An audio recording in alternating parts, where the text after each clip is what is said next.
Hey everybody, it's me, Rory. I just thought I was making a needle book, and I'm almost finished with it, but I thought I'd bring y'all along for the remaining portions of it while I kind of talk about some things, because I have been having a very, very strange case of artist block. Like the worst. And so I'm just doing a blanket stitch around the outside. Here's what the front looks like. Isn't that cute? I just love it. And it's gonna hold all my needles. But yeah, I've been, like I said, having some serious artist block. And if you don't know what artist block is, it is the incapability to continue to come up with content, basically, for what you want to do next. And it doesn't even have to be a video. It's just what would I do? You know, if I was going to do another project, what do I want to do? And I know that not every video is gonna blow up to 67,000 views like a few of them have done. Well, one of them has done, and I think the other one got 37,000 views. And trust me, I'm extremely grateful for those. But it kind of leads you down this path where you don't know what to do next to make everybody go, oh wow, that's really cool. So this has been the quandary as to what I should make a video on next. And that's when it hit me yesterday. It's like, well, why don't I ask my followers what they would like to see me do? And I'm up for anything. I've got art supplies out the wazoo. And so if you guys want to see something, if it's something you are just interested in to see how I do something versus how you've seen somebody else do something, whatever. I am up for the challenge, and I will make a video on whatever you suggest.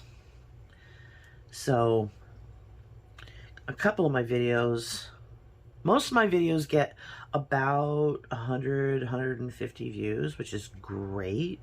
And then some of the videos that I've come up with by myself, you know, 50, 70 views or so, I don't really get a lot of attention. So I'm like, okay, what I want to do versus what people want to see seem to be two different things. And I'm okay with that. I am totally okay with that. Anything that you guys want to learn about, or whether it be fine art or journaling or card making, scrapbooking, art hacks, bring it. Just bring it on. I am so up for the challenge right now because I need some inspiration. And when I see things like, I forget what the lady's name was, who made these adorable little needle books, I ran and grabbed some fabric and some, what is this? Just thread. And I just started cutting out a template for it because I knew how big I wanted mine to be, and started making a little needle book.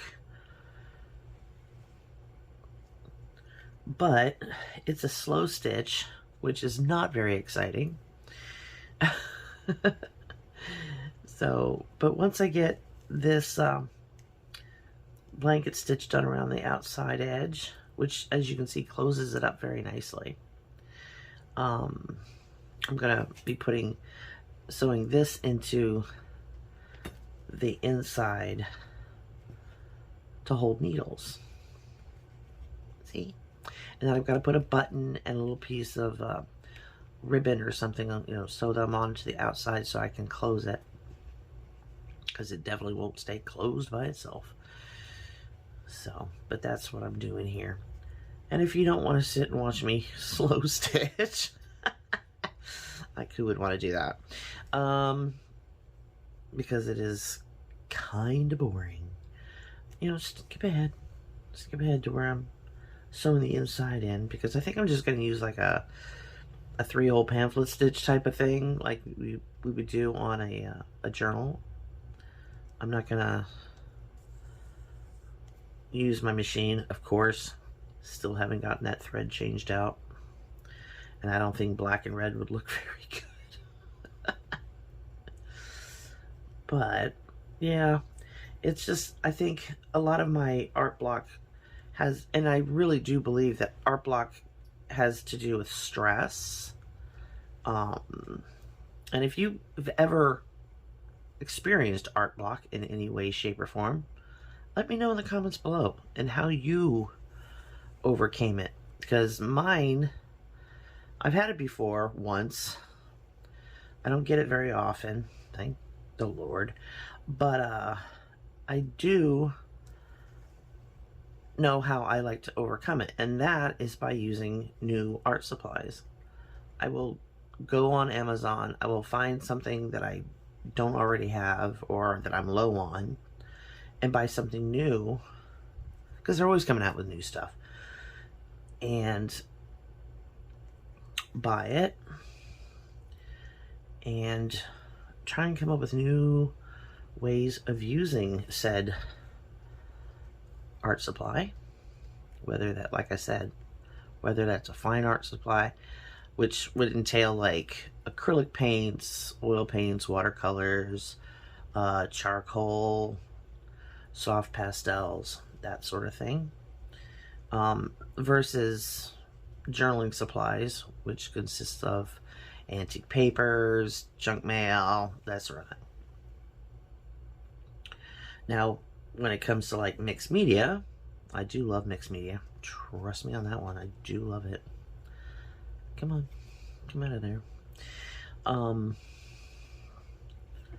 is that doing that?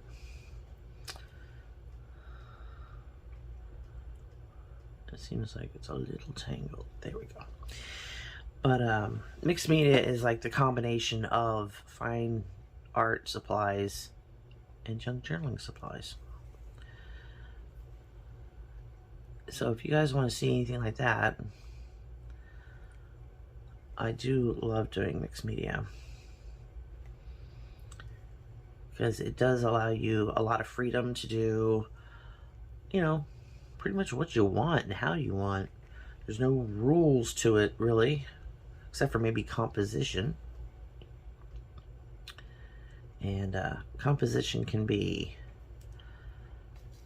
difficult for some people, and I understand why. Because there are some people out there that can't see in their mind's eye how things are supposed to look, and that can cause great stress on them. I need to get the corner of that a little better. Yeah, I didn't know there was such a thing, that people can't see in their mind's eye what it is that they're you know, like they can't look ahead and say, oh, I want it to look like such and such, and see it in their heads. I had no idea that was a thing until a few years ago. A girl I followed on YouTube for years and years came out talking about it, and I was like, is that a thing? I mean, when you're capable of doing it, you just assume that everybody can do that same thing. So it's not the case. So yeah, that can cause some stress. I would not doubt that at all. But my stress lately has stemmed from my father being in the hospital yet again.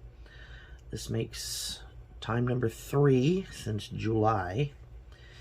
And just as a little background, and I know I've talked about him quite a bit on some of my videos. He is a Vietnam veteran who has, over the years, has had some medical issues caused by Agent Orange. And it started out with esophageal cancer, and then that turned into a leukemia type of situation where he has chronic leukemia. And the medications they had him on have now made his bones extremely brittle. So he's literally broken his back twice in the last 2 months. And I mean, he's doing okay now. They did a procedure on him. I cannot remember how to pronounce it, but they basically fill up your vertebrae with like a concrete type of thing that hardens and keeps your bones from breaking again. But just that bone, not all your bones. And this is a man who used to drink milk by the gallon as a teenager and is always taking like calcium supplements and things like that. So when you're on prednisone for a really long time, it can make your bones extremely brittle. So no physical therapy for him, because every time he has physical therapy, he breaks another vertebra. Now, I'm sorry if this is kind of graphic for some people, but I thought you should know the whole backstory as to why sometimes I may not be able to put up a video as I would like to, because my schedule is Monday, Wednesdays, and Fridays, and yeah, as of late, it's been like a day late, and it's just because I've been trying to help out my mom doing things, and because she's been running back and forth to the hospital to see my dad, and, which thankfully is a stone's throw from our house. And yeah, it's just very, I mean, when you have a loved one who's, you know, chronically ill, it's a stressful situation again. And when you're a crafter or artist, that can cause art block, that stress. So there you go. That is the story of what's going on around here. And I'm not looking for pity or oh, I'm so sorry. I mean, it's all good. We're good. He's good. He's a definite fighter. He's been like fighting chronic illness for years now, and he's very used to it. And he's a very strong individual, and something that we're all very grateful for. And he's a hoot. He makes everybody laugh. All of his nurses and doctors and aides, and they all just think the world of him, because he's just that type of person who, even if he's in severe pain, he's making jokes and you know, got people laughing around him. So yeah, he's a fun guy. My mom's a fun gal. They're both very, very sweet people, and we're all doing well. He's doing much better now. He's as of this morning, he's in very little pain. He's eating really well, and he's been moving around. They've had him, you know, up and down, moving around, and he's doing good. He's doing good. And we all need a vacation. Yeah, we could use a very nice long vacation. But the show must go on. So I need to know from y'all, what would you like to see me make a video on? Besides this boring slow stitching and talking about family issues. I would love to know what you're interested in. What you are maybe struggling with and that I can help you with would be great. Is there a tutorial that you've been looking for that you haven't found yet, which I seriously doubt? But I mean, if there's anything, just let me know in the comments section below. Where's the hoop? Where is it? There it is. And yeah, I will gladly make a video for sure. I think I need your guys' inspiration. You know, you guys are my whole purpose for being on here, and for the channel doing as well as it is, which is just such a blessing. It really is. I'm just so happy with how everything is going. And let me just tell you one thing about the journaling community. It is filled with some of the sweetest people ever met in my life. And I enjoy chatting with them. I enjoy, you know, everything there is to do with it. And just recently, I took part in Carol over at Oak House Journals, who, what a doll, such a sweet lady, lives in the UK. If you don't watch her, you definitely need to go check out her channel. She's such a sweet lady. And she's doing a tag swap, and so I put in for 2 tags, because you can choose how many you want to do, and then she pairs you up with somebody, or how many ever people that you've put in for, and you swap addresses via emails, and you get to know people, more people. Some people have YouTube channels, some people just have Etsy stores, some people, you know, are just home crafters, just enjoying their time doing crafting. And it's awesome. You get to meet some of the sweetest, nicest people from all over the world. So it's a lot of fun. And she does, I think, every 2 months.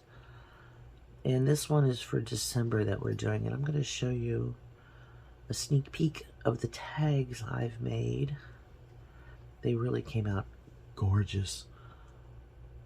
And let me know what you think of them. If I can get this needle through there. It's almost gone. Can I just make it to the end, please? I don't want to have to get a whole brand new thing just for this one little corner.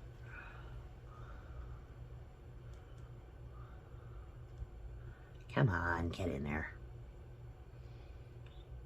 Does anybody else talk to their craft supplies? Just a few more stitches. We're almost done. But I want to show you these tags because they came out gorgeous.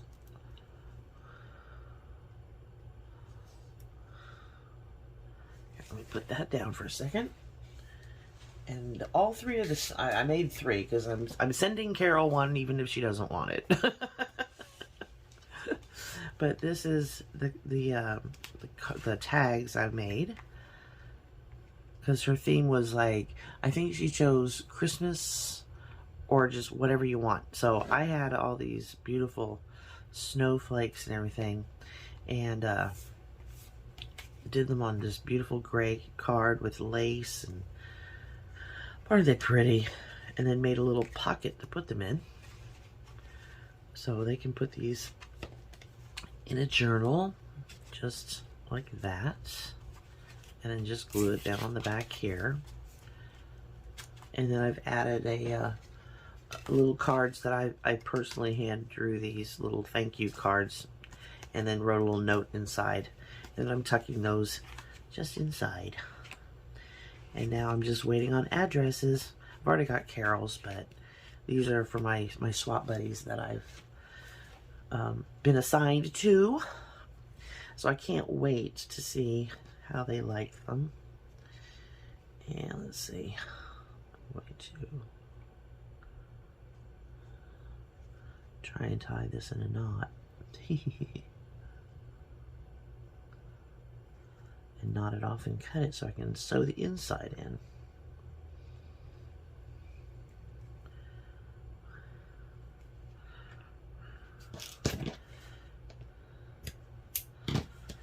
Okay, now I just need to rethread this and sew our little inside, that little inside this part, and it's just felt. This is just a piece of felt, and it's going to go right there. If I can line this up correctly so it doesn't look kittywampus like that, so it ends up being like a little book. So yeah, I'm gonna do that, and I'm also gonna go get a button and some ribbon, and then I'll be right back to finish this up. Be right back. Alrighty, we're back, and I didn't make you suffer through watching me try and thread this needle. So, my kingdom for a needle threader. Okay, so I'm just gonna lay this in here as straight as possible, and that would be my center, sorta. There we go. Like I said, I'm just going to do this just like a 3-hole pamphlet stitch because this is very lightweight and it's only holding little pins. So I don't need to make this super heavy duty. I wonder if we can't just do an in and out.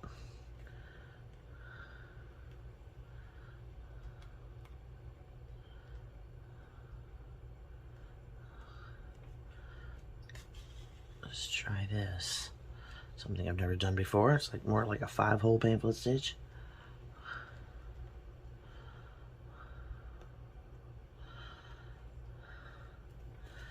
We'll see if this works. I know, everybody will be like, why didn't you just put it on the machine?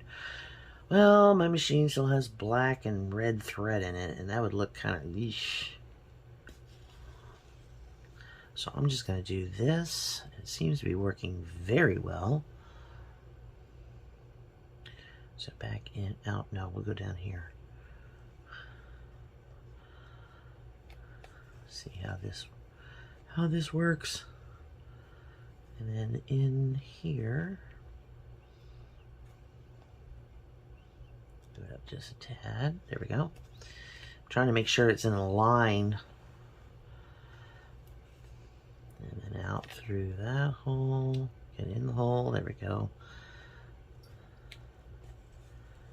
I know this is like watching paint dry. And then back in this one.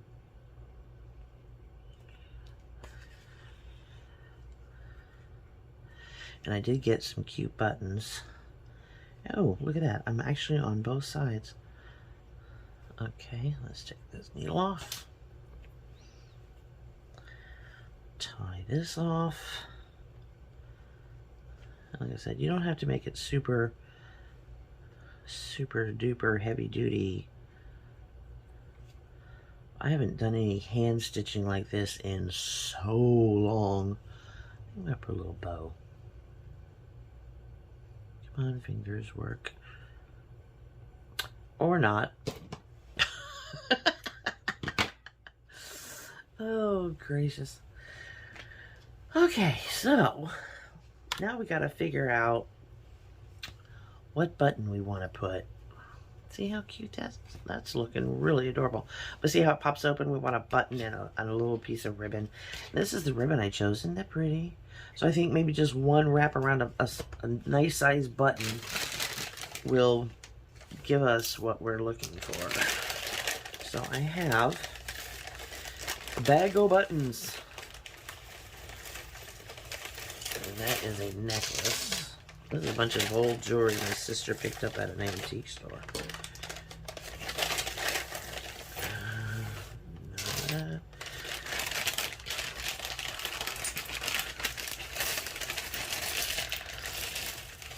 See if we can find one that looks appropriate for the front cover here.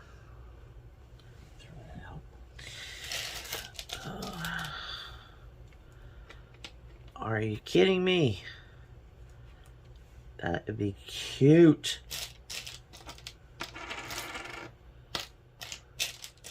I don't think there's anything else here that would look as cute. I really don't. No. I really don't think anything else here would look as cute as this. Maybe that. But it may not be big enough to hold that ribbon. That ribbon... Oops. I like this one better. I really do. I think that'd be adorable. And it's got... Does it have... Yeah, it does. It's got the little thing on it. What do y'all think? Shout out. With the white ribbon around it? Yes. We're doing that one. Okay. Toss these back in here.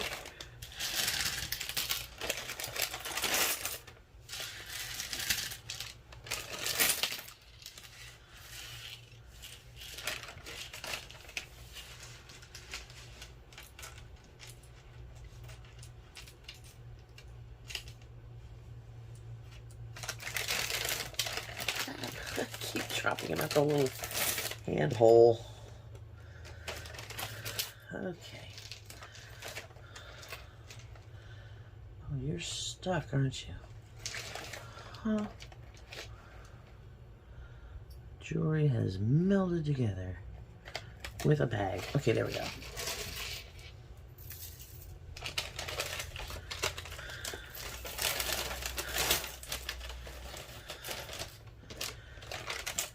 Alrighty. So, I'm going to take my needle and thread again. I can pick it up. Nails must be done because they're not wanting to pick things up anymore. I'm having problems typing too. Is that both his sides in? Yeah, okay. Now, this is how I do knots on the end of my strings. You just take it, wrap it, come on, take it, wrap it around your finger, and then roll. Bingo, knot. Okay, so we want it right there. So I'm going to come through the fabric. I know it's going to show the little bump on the other side of this, but it's okay. I don't care.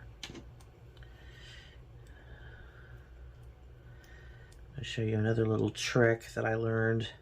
I learned how to sew in private school from a lady who did all her sewing by hand. She knew how to use a machine, but she preferred doing it all by hand. Kind of like a prairie, like Little House on the Prairie.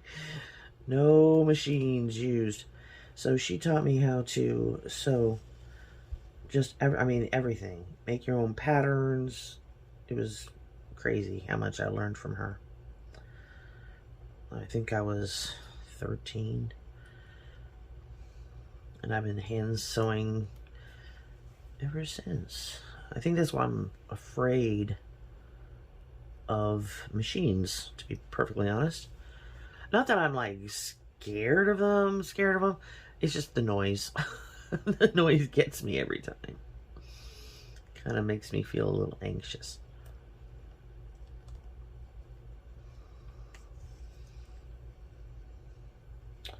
Come on. And this is embroidery thread. And I broke it down into 2 strands. You know, it comes as 6 strands. Come on, got a knot, of course. This is why I don't do this stuff on camera. Back in.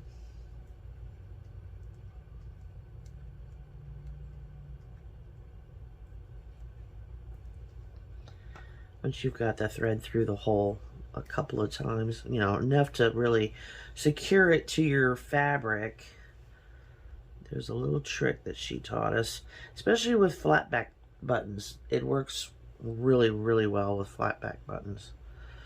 And I will show you here in a second, as soon as I get a few loops through there. I don't even know if I'm on camera.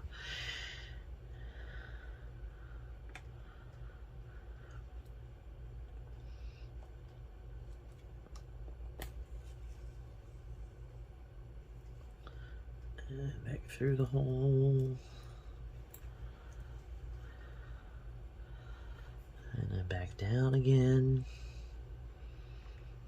Now you know you've got all these little threads coming back and forth through the material to the button, correct?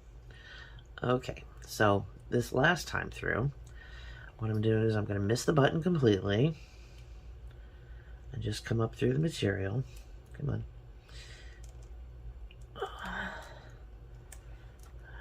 And I'm not going to go back down through the button. What I'm going to do is I'm going to take my thread and I'm going to wrap it around the bottom where those threads came in. And what that does is it helps keep that from wearing down as fast, and so the button doesn't pop off. Then I'm going to go back down through the material.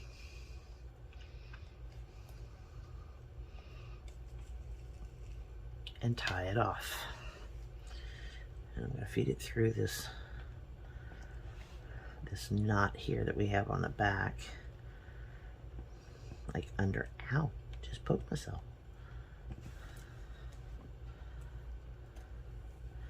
And that helps anchor that button really, really well. And keeps that wear and tear on those strings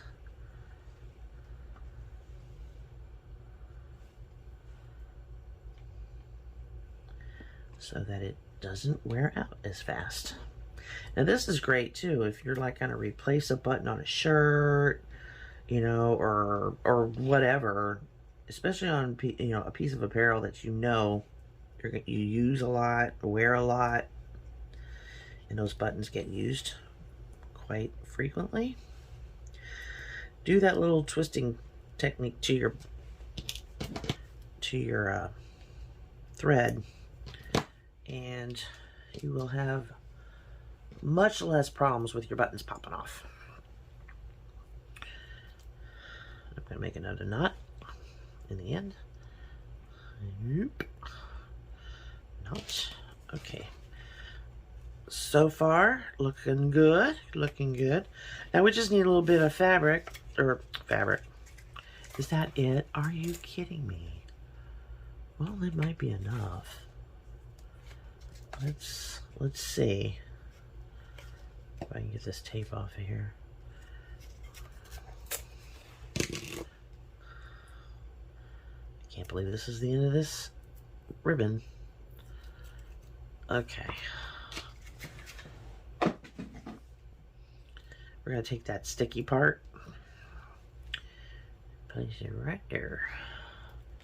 I'm going to be sewing that. I just want to see if we have enough to go around our button. Oh yeah, we have plenty.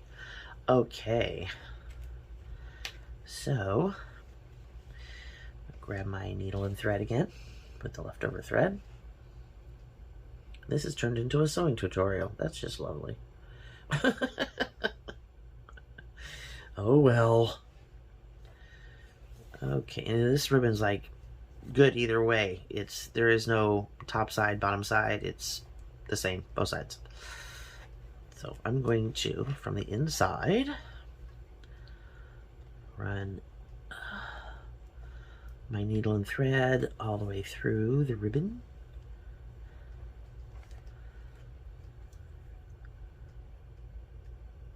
And do kind of like a running stitch,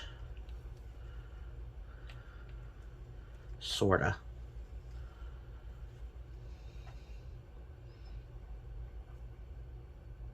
Oh, goodness. This is why I don't do a lot of sewing. It's heck on my hands.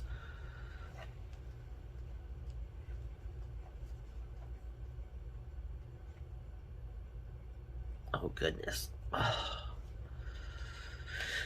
Okay. Oh, that's like a lot of layers of fabric it's going through. And I'm going to run it back down through it, going the opposite direction.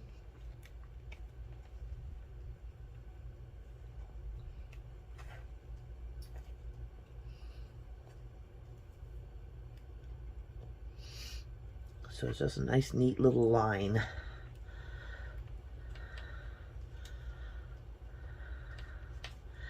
Just like this.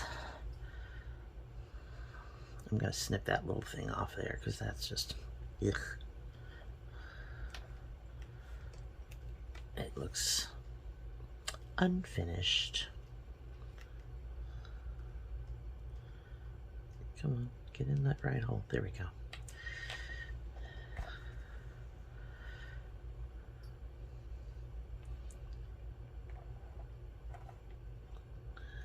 And these are relative. I started this yesterday morning, so you can see how slow it takes me to do something. But because I am no Roxy Creations, you know, Rachel, she whipped these things out. I know she could like probably put 10 of them together in half an hour. And then back down. Oh, goodness. Okay, there we go. And under our knot.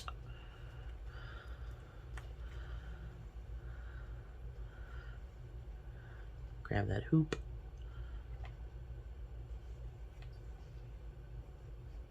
Get off there. And one more time for good measure.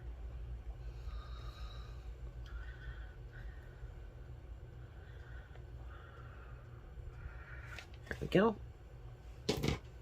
And snip. Alrighty. And we just take this and wrap it around.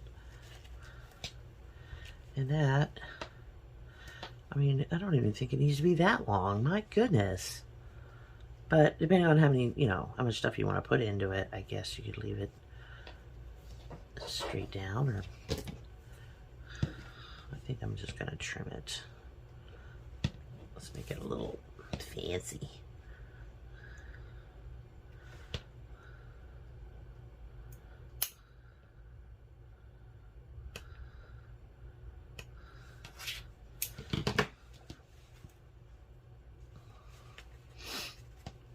There we go.